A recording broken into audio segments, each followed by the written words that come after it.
2 पीढ़ी, 3 पीढ़ी, 4 पीढ़ी, इंदिरा गांधी से लेकर राजीव गांधी अब तक आखिर क्या मिला आपको? बताओ मेरे को, सिवाय गुर्बत, इफलास और बर्बादी के क्या मिला आपको?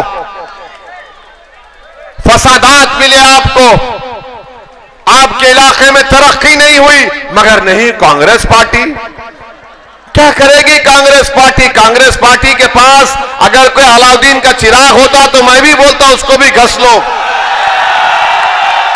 इनके पास कुछ नहीं है। कांग्रेस पार्टी अगर आज भारत में, राजस्थान में मुस्लिम अल्पसंख्यक समाज अगर कमजोर है तो उसकी जिम्मेदारी पूरी कांग्रेस पार्टी पर आती है। मुझे यकीन है कि मेरे आज के इस बयान के बाद बहुत से कांग्रेस पार्टी के लोग नाराज होंगे, उनके पेट में दर्द शुरू होगा। मगर मैं जिम्मेदारी के साथ कह रहा हूं, अगर कोई कांग्रेस का नेता कहता है कि ओवैसी गलत कह रहा है तो बताओ जयपुर में कौन से चौराहे पर तुम मुझसे बहस करना चाह रहे, मैं आने को तैयार हूं। इसीलिए मैं आपसे कह रहा हूं कि जब तक आपके पास सियासी ताकत नहीं आएगी आपका कोई मसला हल नहीं होता है। मैं आपको बता रहा हूं, जिस प्रदेश से हम आते हैं वहां पर तेलंगाना हमारे 7 एमएलए हैं। आपको जानकर खुशी भी होगी और थोड़ी तकलीफ भी होगी कि हमारी एक विधानसभा है जहां पर हमारा एमएलए है कौसर मोइनुद्दीन। उस विधानसभा का नाम कारवान है। उस एक विधानसभा में मैंने अपने मुख्यमंत्री से मुलाकात की और उनसे कहा 1 साल पहले कि इस पूरे विधानसभा में हमको नई ड्रेनेज की लाइन डालना है। मुख्यमंत्री ने मुझसे कहा कि असद भाई कितने एस्टिमेट कितना है?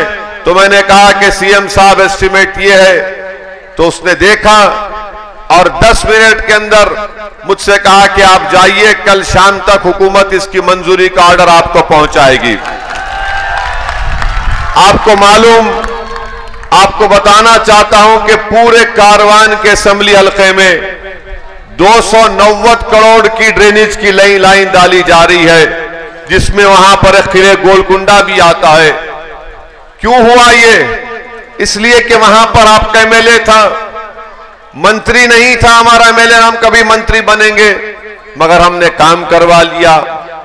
जिस विधानसभा के एमएलए मेरे भाई अकबर हैं, वहां पर उन्होंने ऐसा ही किया तो गवर्नमेंट ने उनसे कहा कि 300 करोड़ की नई ड्रेनेज लाइन की मंजूरी दी। इंशाल्लाह इलेक्शन के बाद आप देखना वहां पर काम शुरू हो जाएगा। हवा महल में आपको अभी जमील खान ने कहा कि नाले का काम नहीं होता।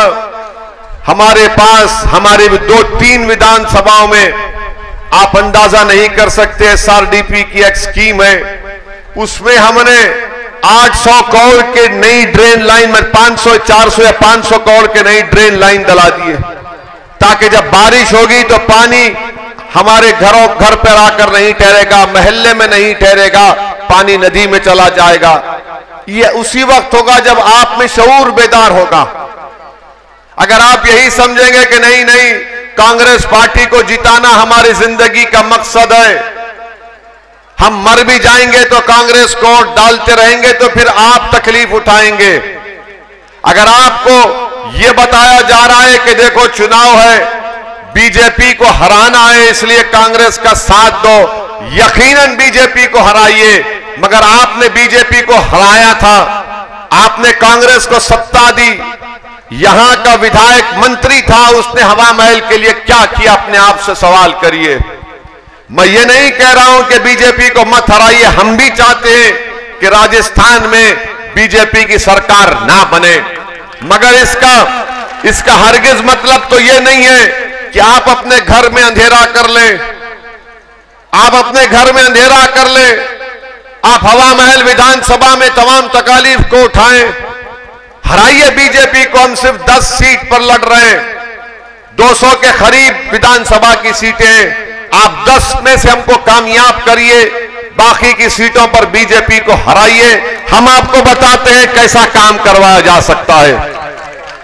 मगर अगर आप यही समझेंगे कि नहीं कांग्रेस को डालना है, हम जानते हैं कि हमारे जाने के बाद कांग्रेस के लोग आएंगे और आकर आपको बताएंगे, जिस तरह शैतान कान में खुसखुस करता है उसी तरह ये कल से शुरू कर देंगे कि असदुद्दीन ओवैसी जज्बाती भाषण तो देता है मगर हमको बीजेपी को हराना है।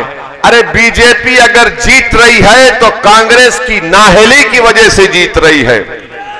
अगर बीजेपी जीत रही है तो राहुल गांधी की कमजोरी की वजह से जीत रही है।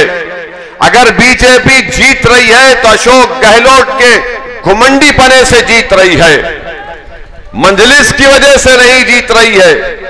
कांग्रेस अगर अच्छी होती, कांग्रेस में हिम्मत होती तो देश का प्रधानमंत्री 2 मर्तबा नरेंद्र मोदी नहीं बनता।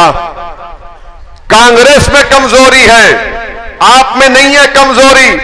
आप तो वोट दे रहे हैं बराबर, मगर कांग्रेस वोट नहीं ले सक रही है जिससे बीजेपी को रोका जा सके। क्या आपको याद नहीं है 2018 में आपने सत्ता दी कांग्रेस को, उसके 3-4 महीने के बाद लोकसभा के इलेक्शन हुए, एक भी लोकसभा की सीट कांग्रेस ने नहीं जीत पाई। अगर मैं आपसे पूछूं यहां पर, क्या आपने जयपुर की पार्लियामेंट की सीट के लिए क्या आपने बीजेपी को वोट दिया? आपने वोट दिया बीजेपी को? कितनों ने नहीं दिया? हाथ उठाओ, हाथ उठाओ। शर्माओ मत, डरो मत मोदी से। तो कौन जीता यहां से? कौन जीता यहां से? कौन जीता? बीजेपी जीती एमपी की सीट? नहीं, बीजेपी एमपी की सीट जीती नहीं जीती? जीती ना। फिर तुम्हारे वोट का क्या हुआ? आपके वोट का क्या हुआ बताओ? आपका वोट कहां गया? कहां गया आपका वोट? वही तो हम बता रहे हैं आपको, वही तो हम आपसे बता रहे हैं कि कांग्रेस में ताकत नहीं है। राहुल गांधी सिर्फ भारत जोड़ो करते मगर सत्ता में आ नहीं सकते वो। वही तो हम बता रहे हैं आपसे, मगर आपका हमारा मामला ये कि जज्बाती हम हो जाते हैं। नहीं नहीं भाई बताना है, नहीं नहीं भाई हम भूखे रहेंगे। नहीं नहीं सुनिए हमारी बात सुनिए। हम क्या कहते? नहीं नहीं हम भूखे रहेंगे मगर कुछ भी होगा हम अरे तुम क्यों भूखे रहोगे? तुम क्यों अपने घर को अंधेरे में डालोगे? तुम क्यों अपने बच्चों के मुस्तकबिल को बर्बाद करोगे? अरे जिंदा रहो, जिंदा रहो। जिंदा रहोगे तो कुछ करोगे, किसी के लिए, अपने लिए करोगे, किसी और के लिए करोगे। अगर तुम ही मर जाओगे तो क्या तुम किसका फायदा करोगे, किसका नुकसान करोगे? बताओ मुझे। कब तक तुम जज्बात में आकर कांग्रेस को वोट देते रहोगे? मैं हरगिज ये नहीं कह रहा हूं कि तुम बीजेपी का साथ दो, मैं ये कह रहा हूं कि अपने लिए तो जियो कभी। तुम अपने लिए तो जियो कभी, अपने बच्चों के लिए जियो। तुम किसके लिए जिंदगी गुजार रहे हो? अरे आपने कांग्रेस पार्टी को कब से वोट दे रहे हैं? 1 पीढ़ी, 2 पीढ़ी, 3 पीढ़ी, 4 पीढ़ी। इंदिरा गांधी से लेकर राजीव गांधी अब तक आखिर क्या मिला आपको? बताओ मेरे को, सिवाय गुर्बत, इफलास और बर्बादी के क्या मिला आपको? फसादात मिले आपको, आपके इलाके में तरक्की नहीं हुई। मगर नहीं, कांग्रेस पार्टी क्या करेगी? कांग्रेस पार्टी के पास अगर कोई अलाउद्दीन का चिराग होता तो मैं भी बोलता उसको भी घस लो। इनके पास कुछ नहीं है। कांग्रेस पार्टी अगर आज भारत में, राजस्थान में मुस्लिम अल्पसंख्यक समाज अगर कमजोर है तो उसकी जिम्मेदारी पूरी कांग्रेस पार्टी पर आती है। मुझे यकीन है कि मेरे आज के इस बयान के बाद बहुत से कांग्रेस पार्टी के लोग नाराज होंगे, उनके पेट में दर्द शुरू होगा। मगर मैं जिम्मेदारी के साथ कह रहा हूं, अगर कोई कांग्रेस का नेता कहता है कि ओवैसी गलत कह रहा है तो बताओ जयपुर में कौन से चौराहे पर तुम मुझसे बहस करना चाह रहे, मैं आने को तैयार हूं। तुमको दलील देकर बताऊंगा, बल्कि हमने राजस्थान के अल्पसंख्यक समाज मुसलमानों की बर्बादी की दास्तान की किताब हमने छापी है। उस किताब को मैंने नहीं लिखा, उस किताब को माहिरीन ने लिखा है। जमील खान के पास वो किताब होगी, कोई पढ़ना चाह रहा है तो पढ़ लो। उस किताब में लिखा गया कि राजस्थान में 60% मुस्लिम बच्चे, उनके जिस्मों में खून की कमी होती है। जब बच्चे पैदा होते मां के पेट से 20-25% बच्चे में वजन नहीं होता जो उस उम्र में वजन रहना चाहिए। इसका जिम्मेदार कौन है बताओ? हमारे बच्चे स्कूल से बाहर हैं, इसका जिम्मेदार कौन है बताओ? हमारे बच्चे हायर एजुकेशन में खाली 2% है, आबादी में आप 11% है, इसका जिम्मेदार ओवैसी है। बताओ फिर क्या करोगे आप? मेरे भाई, अगर आज आप बेदार नहीं होंगे, फिर 5 साल के बाद चुनाव आएंगे। अगर आज आप बेदार होकर एक मर्तबा जमील खान के हक में अपने वोट का इस्तेमाल करेंगे तो जालिम को मालूम होगा कि वो जुल्म नहीं कर सकेगा। हमारे हक छीनने वालों को मालूम हो जाएगा कि अब हमारा हक नहीं छीना जा सकता। हमारे नस्लों को बर्बाद करके रख दिए और आकर कहते हैं कि सेकुलरिज्म को जिंदा रखो। अरे कौन सा सेकुलरिज्म की तुम बात कर रहे हो? कौन सा सेकुलरिज्म? वो नसीर जुनैद को घाटमीका से किडनैप करके बीजेपी से ताल्लुक रखने वाले लोग हरियाणा ले जाकर उनको जिंदा जला देते हैं। जुनैद और नसीर की जली हुई लाशें उनके घर को जाती हैं।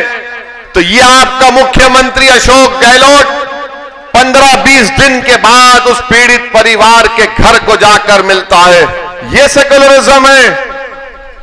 ये सेकुलरिज्म है कि मरने वालों को अब तक सिर्फ 5 लाख दिए गए। कोई कहेगा कि कांग्रेस की मंत्री है मोहतरमा जाहिदा। अरे मोहतरमा जाहिदा इतनी कमजोर है कि तुम उनको पैसे भी नहीं दिला सके जो सरकार ने कहा था 15 लाख दिए जाएंगे। इतनी हिम्मत नहीं है कि अशोक गहलोत के सामने जाकर कह सके कि कम से कम जो ऐलान किया गया था वो तो दे दो। मैं गया था नसीर के घर को, और जब घर को हम गए नसीर के तो मुझे जानकर ये तकलीफ हुई कि मरने वाले की 5 औलाद है। उसका एक बड़ा भाई है जो नीम पागल है, उसकी 6 औलाद की जिम्मेदारी भी नसीर पर थी। एक परिवार का एक आदमी मर गया तो 11 बच्चे यतीम हो गए। मेरे अजीज दोस्तों और बुजुर्गों, मेरी आपसे गुजारिश है कि 25 तारीख को आप अपना एक वोट का सही इस्तेमाल करिए।